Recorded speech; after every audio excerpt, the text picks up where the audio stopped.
Good morning to each one. I want to welcome you to our service. Thank you for your prayers. I'd be lying if I'd say I wasn't petrified right now, but hopefully we can keep our nerves under control and learn something together this morning.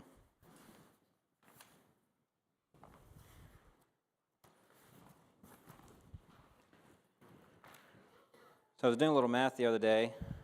If I understand right, our church started in 1986. And since then, there's been over 2,000 Sunday morning sermons, and approximately 1,300 of them were preached here in this building. And I believe that God had a message for the people that were gathered each Sunday morning, and He used the preacher that had the responsibility then to get that message across.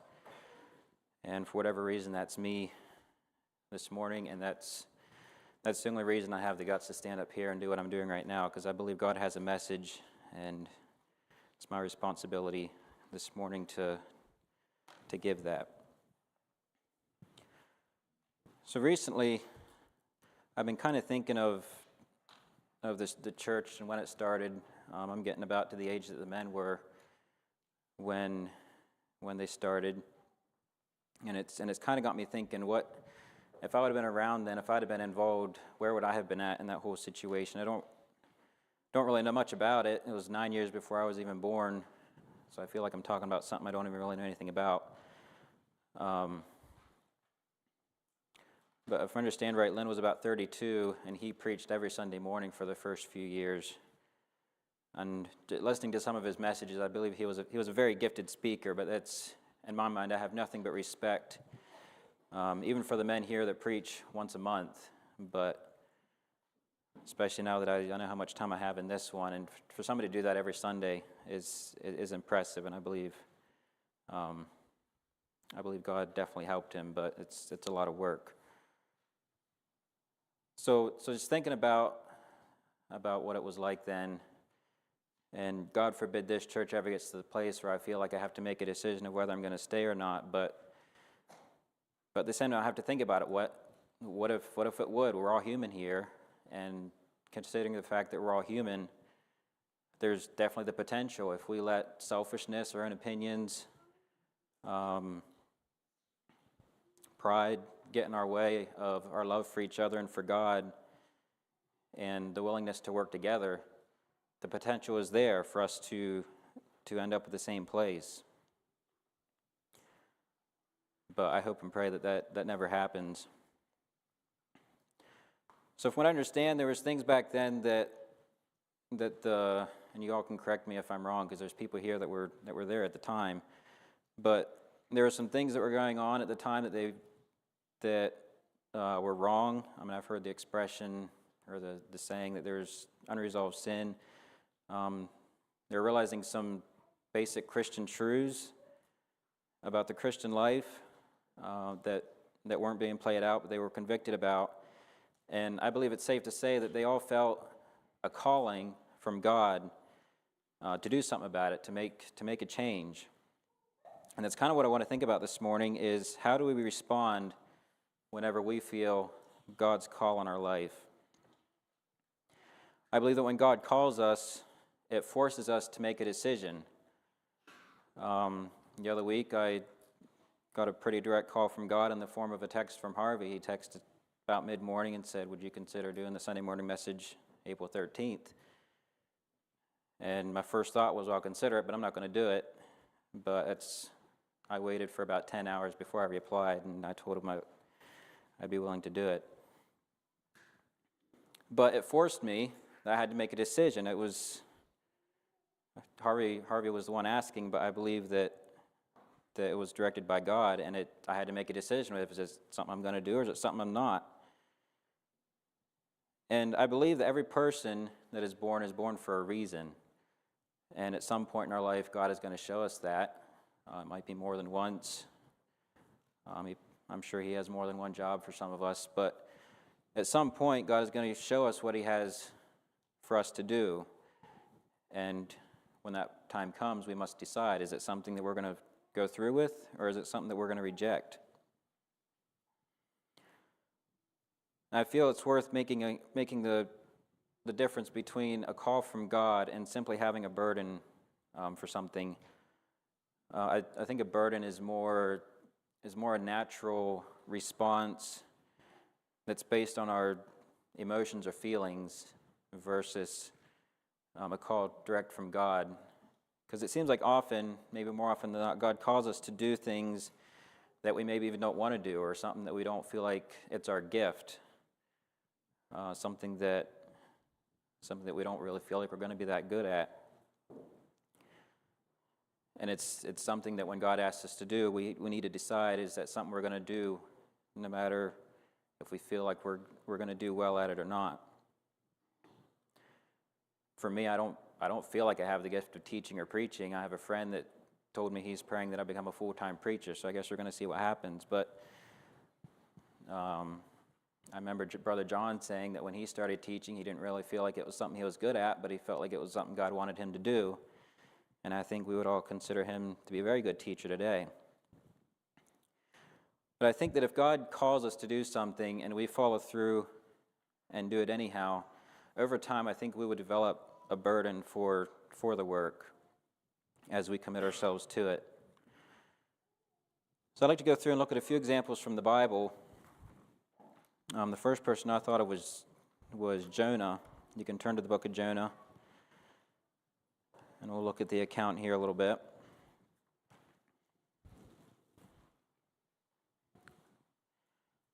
Jonah chapter 1, I'm going to read verses 1 through 3. It says, "Now the word of the Lord came unto Jonah, the son of Amittai, saying, Arise, go to Nineveh, that great city, and cry against it, for their wickedness is come up before me. But Jonah rose up to flee unto Tarshish from the presence of the Lord, and went down to Joppa. And he found a ship going to Tarshish, so he paid the fare thereof, and went down into it to go with them unto Tarshish from the presence of the Lord."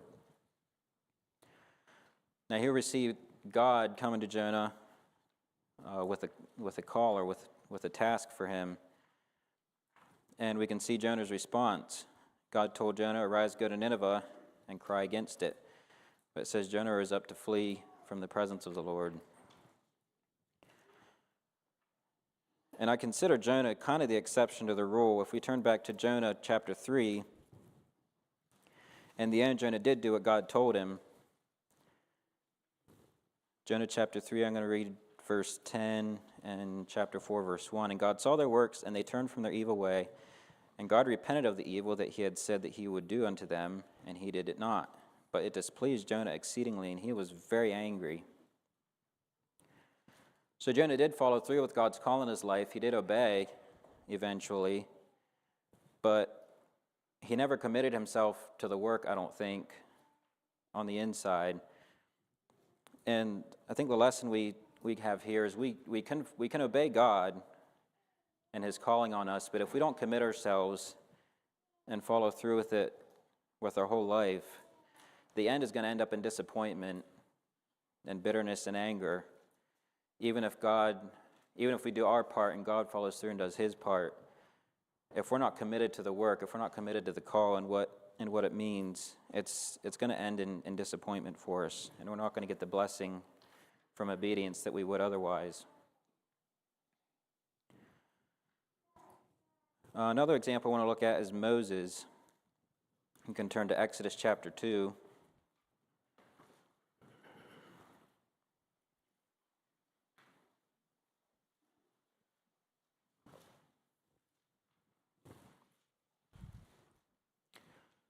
You can look at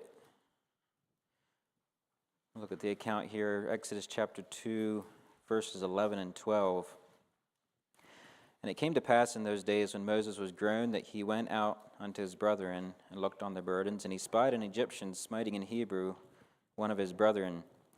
And he looked this way and that way, and when he saw that there was no man, he slew the Egyptian and hid him in the sand." So here I think we can see Moses had a burden for the Israelites and for their bondage in Egypt, and he wanted to do something about it. But simply acting on the burden or on impulse, the feelings they had at the time, it really didn't work out. We can see that he had to flee from Egypt because of it. So next, I want to look at God's call to Moses when he called him to help free the Israelites in Exodus chapter 3. I'm going to read verses 2 to 10. And the angel of the Lord appeared unto him in a flame of fire out of the midst of a bush. And he looked, and behold, the bush burned with fire, but the bush was not consumed. And Moses said, I will now turn aside and see this great sight, why the bush is not burnt. And when the Lord saw that he turned aside to see, God called unto him out of the midst of the bush, and said, Moses, Moses. And he said, Here am I. And he said, Draw not nigh hither, put off thy shoes from off thy feet, for the place whereon thou standest is holy ground. Moreover he said, I am the God of thy father, the God of Abraham, the God of Isaac, and the God of Jacob. And Moses hid his face, for he was afraid to look upon God. And the Lord said, I have surely seen the affliction of my people which are in Egypt, and have heard their cry by reason of their taskmasters, for I know their sorrows. And I am come down to deliver them out of the hand of the Egyptians, and to bring them up out of that land unto a good land and a large, unto a land flowing with milk and honey, unto the place of the Canaanites, and the Hittites, and the Amorites, and the Perizzites, and the Hivites, and the Jebusites. Now therefore, behold, the cry of the children of Israel is come unto me, and I have also seen the oppression wherewith the Egyptians oppress them. Come now therefore, and I will send thee unto Pharaoh, that thou mayest bring forth my people, the children of Israel, out of Egypt. So here we have God's call to Moses to do maybe what he's wanted to do, or what he wanted to do those many years ago. And we can see Moses' response if we read verses 11 through 14.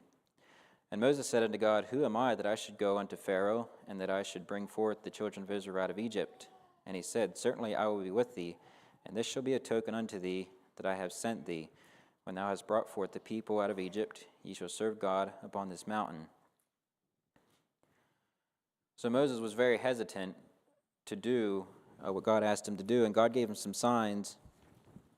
The sign of the serpent, he was supposed to throw his staff down, turn into a serpent. He took it back up and turned into a staff. It had the withered hand. He poured water out on the ground, and it turned to blood. But Moses, I don't know what changed if his desire really was back then to help free the Israelites. He became very hesitant whenever God actually asked him to play his part in freeing the Israelites. Chapter 4, verses 10 through 14, And Moses said unto the Lord, O my Lord, I am not eloquent, neither heretofore nor since thou hast spoken unto thy servant, but I am slow of speech and of a slow tongue. And the Lord said unto him, Who hath made man's mouth, or who maketh the dumb, or deaf, or the seeing, or the blind? Have not I the Lord? Now therefore go, and I will be with thy mouth, and teach thee what thou shalt say. And he said, O my Lord, send, I pray thee, by the hand of him whom thou wilt send. And the anger of the Lord was kindled against Moses, and he said, Is not Aaron the Levite thy brother? I know that he can speak well. And also, behold, he cometh forth to meet thee, and when he seeth thee, he will be glad in his heart. So something changed. Moses went from basically being willing to put his life on the line those years ago. I don't know if part of growing up in the palace, he had hand-to-hand combat experience or not, but he went from being willing to kill an Egyptian to being very reluctant to act whenever he was given the chance with God's help to help free the Israelites. But I believe whenever he accepted God's call, he put his heart into the work, what God wanted him to do. And I think over the years, Moses did develop a burden for the children of Israel that they would reach the promised land in the end. In Deuteronomy chapter 9, we get a little picture of that.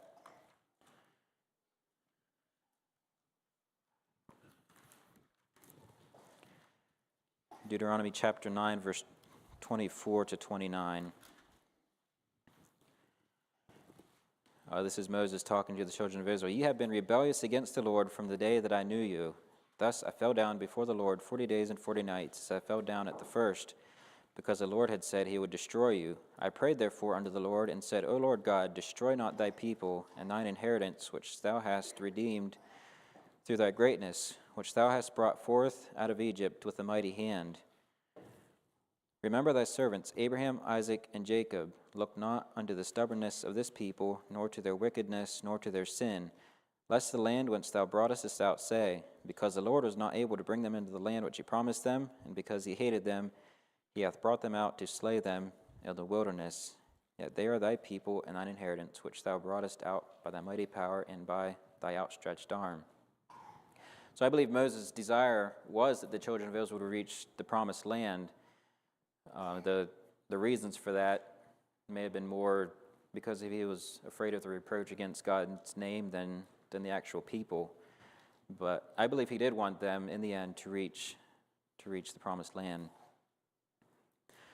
So something we can learn from this is Moses acted on impulse or his feelings at the beginning, and he didn't get anywhere with that. He ended up needing to flee. Yet we can see once he accepted his responsibility and calling from God, he threw himself into the work, and in spite of his failures, I think we would consider Moses to be successful in what he did. Of course, he himself wasn't able to enter the promised land, but he played his part very well in getting the children of Israel there. Another example I thought of was Gideon. Gideon received a direct call from God, and he too was reluctant. He asked God for some signs. He was laid out the fleece. He didn't feel like he was qualified. God had to kind of convince him that he was the one that God wanted him to help defeat the Midianites. But once Gideon accepted it, once he received the confirmation from God, he was all in. He definitely did his part in obedience to what God wanted him to do. And the thing that stood out to me with those three examples, even with Jonah was outright rebellious when God asked him to do something.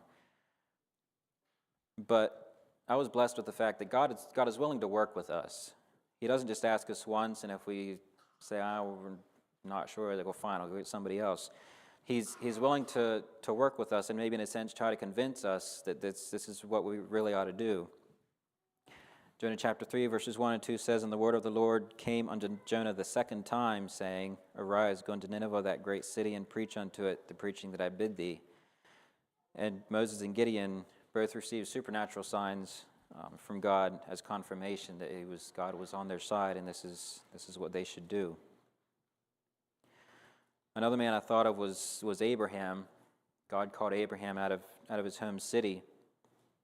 And pretty much God called Abraham to wander around in Canaan for more or less the rest of his life. And Abraham chose to follow and obey God in that, and he embraced the nomadic lifestyle that God called him to.